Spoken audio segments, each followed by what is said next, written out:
Hi there, I'm Chuck Rozanski, and this nondescript concrete building here has been the home of Mile High Comics for the past 30 years. It's been a mystery to all the people in the neighborhood because we have no sign of any note, and we really don't tell anybody what we're doing here. From the outside, it's just a block building. But on the inside, this building houses the largest accumulation of comic books that we know of in the world. We'll show you exactly what we mean.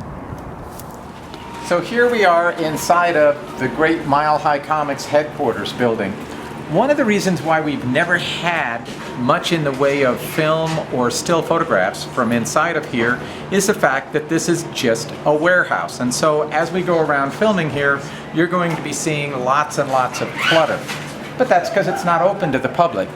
But inside here, we have an immensity of comics and magazines that is second to none in the world.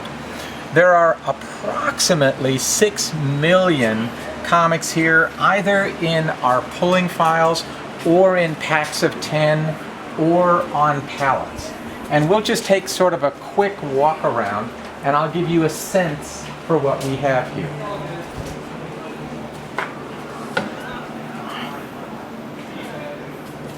These units right here were built by my Uncle Christoph around 1990.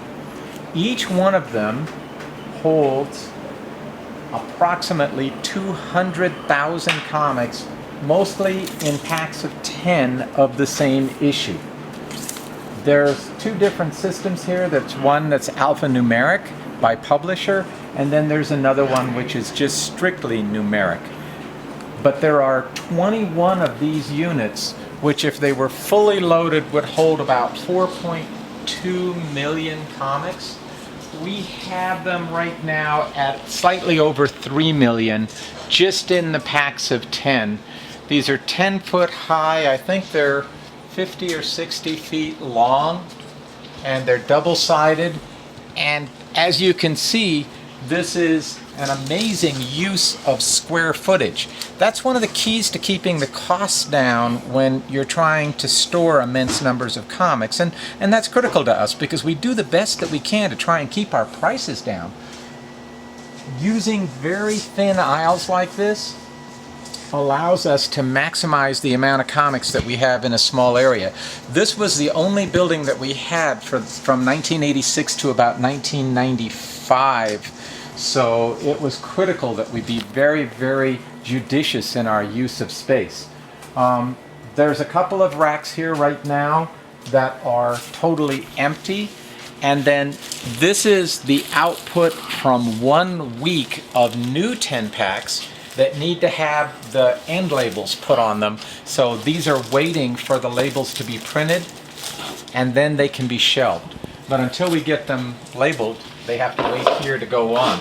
And as you can imagine, we empty thousands of long boxes as we're putting comics onto the 10-pack shelves, and we sell those used long boxes, the better ones, over at our Jason Street megastore.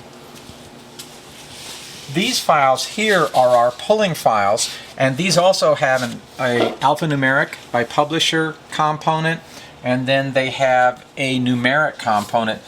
We started the numeric component about 5 years ago, and the numerics are up to 2.2 million, and then there's at least 1 million in the alphabet ones. I don't even know, because the alphabet ones we don't have a count on specifically, but it's a lot.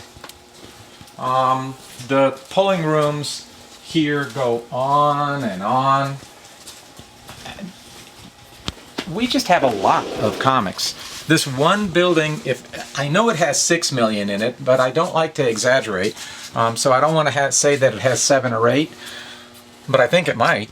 But they're like bunnies. You come in the morning and there's more, and you got to put away more, and it's just seemingly endless. But you know, you can go down just about any aisle, and you know, a lot of the comics. I mean, there's really cool comics that are in this place. I mean, but we also have comics in pallets. And there are a lot of pallets of comics, some of which have been sorted out and some of them have not. But I'm looking along here. I have comics, like there's a skid of 1 pallet of comics. back around the corner here that I bought in 1985 in the Mile High 2 collection, and it consists entirely of near mint Bronze Age marbles and DCs.